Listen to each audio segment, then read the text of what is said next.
안녕하세요, 여러분들의 개발 가이드 자연개발자입니다.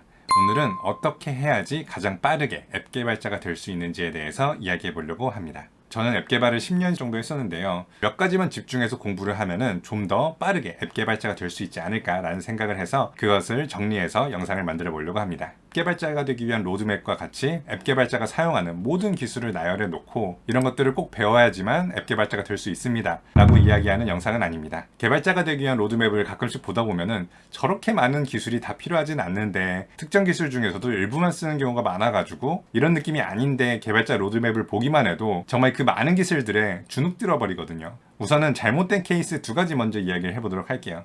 첫 번째 케이스는 보통 국비 지원 이런 데서 많이 하는 건데요. 앱 개발자가 대한 커리큘럼이라고 써놓고 정말 모든 것들을 배우는 경우가 있습니다. 안드로이드 개발자를 만들어준다고 했으면서 자바를 배우니까 자바 스프링도 배우고 서버를 만들었으니까 웹도 배우고 HTML을 배우면 자바스크립트도 배워야 되고 CSS도 배워야 되고 그리고 데이터베이스도 마찬가지입니다. 스프링을 배우다 보니까 데이터를 넣었다 빼야 되기 때문에 MySQL이라든지 이런 것까지도 모두 다 배우게끔 하는 그런 커리큘럼을 전달받는 경우가 종종 있습니다. 저는 앱 개발자가 되고 싶은데 이런 커리큘럼이 저한테 맞는가요? 이렇게 물어보시면은 저는 도망가라고 말씀을 드립니다. 물론 그런 것들 전부 다 알면 당연히 좋죠. 당연히 좋기는 한데 실제적으로 6개월, 10개월 되는 커리큘럼 중에서 안드로이드 앱에 대해 배우는 기간은 1개월에서 2개월밖에 안 되더라고요. 이러면 전 사실 시간 낭비했다고 생각을 해요. 다양하고 넓게 골고루 배운 것 같지만 그렇게 얇고 넓게 배워봤자 어떤 개발자도 되실 수 없습니다.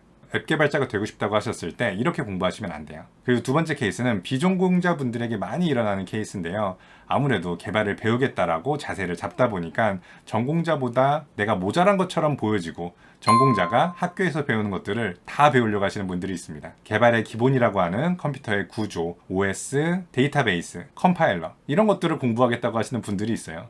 저는 학교라는 곳에서 이런 것들을 배우는 것은 굉장히 옳다고 생각해요. 학교에서는 학문을 배우는 곳이지 취업을 시켜주기 위해서 거기에 필요한 기술을 가르쳐주는 대만은 아니잖아요. 하지만 비전공자분이 나는 앱 개발자가 되겠다라는 뚜렷한 목표가 있다고 하면은 이런 것들은 사실은 전부 다 배울 필요는 없습니다. 앱 개발을 공부하면서 꼭 필요한 부분만 배우시면 됩니다.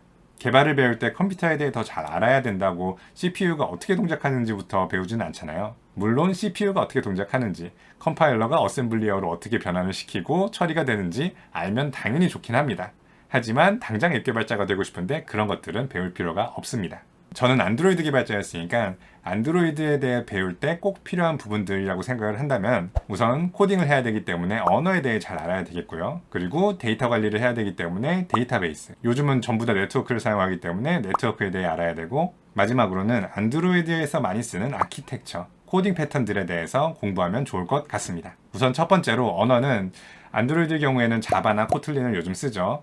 저는 개인적으로 오래된 개발자라서 자바 개발자기는 한데 코틀린이라는 언어로 시작하시는 게 맞는 것 같습니다. 자바로 앱을 개발하는 개발자가 훨씬 더 많고 배울 때 쓸 수 있는 교육 자료나 레퍼런스들도 자바가 많은 건 사실입니다.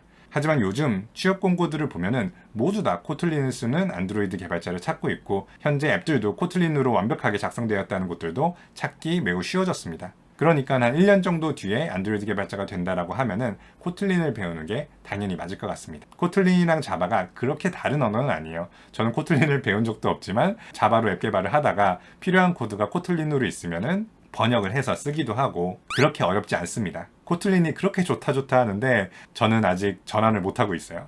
그리고 언어에 대해 안다는 게 단지 타입을 할 수 있다는 것뿐만 아니라 대략적으로 그 언어에서 나오는 오브젝트 오리엔티드라는 개념이나 어떤 코딩 패턴들에 대해서도 모두 다 아셔야 되긴 합니다. 복잡한 알고리즘은 아니더라도 간단하게 데이터를 활용해가지고 어레이나 해시 테이블이나 이런 것들을 잘 활용할 줄은 아셔야 됩니다.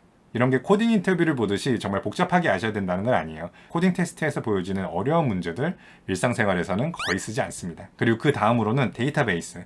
데이터베이스에 대해 공부할 때 보통 SQL을 굉장히 깊게 공부를 하잖아요. MS SQL, MySQL, 오라클 DB 이런 SQL을 활용한 DB들이 매우 많은데 안드로이드의 경우에는 SQLite라는 데이터베이스를 씁니다.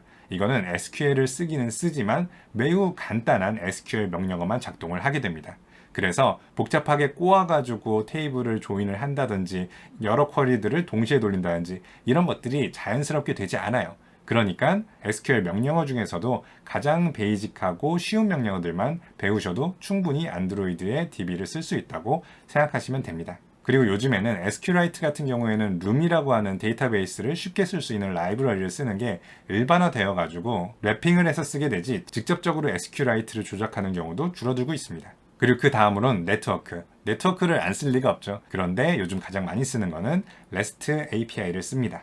그 말은 TCP/IP가 어떻게 동작하고 UDP가 어쩌고 네트워크 레이어가 어쩌고 이런 것들 하나도 알 필요 없이 사실은 REST API만 사용해서 서버랑 통신만 잘하면 됩니다. 모바일 앱 같은 경우에는 클라이언트이기 때문에 서버에 대해서도 전혀 상관할 필요가 없습니다. 서버와 통신을 하기 위한 REST API만 잘 활용하시면 됩니다. 역시나 이런 HTTP를 이용한 API들도 라이브러리들이 너무 잘 되어 있어가지고 요청하고 보통 JSON으로 데이터를 받아다가 가공을 해서 보여주기만 하면 됩니다.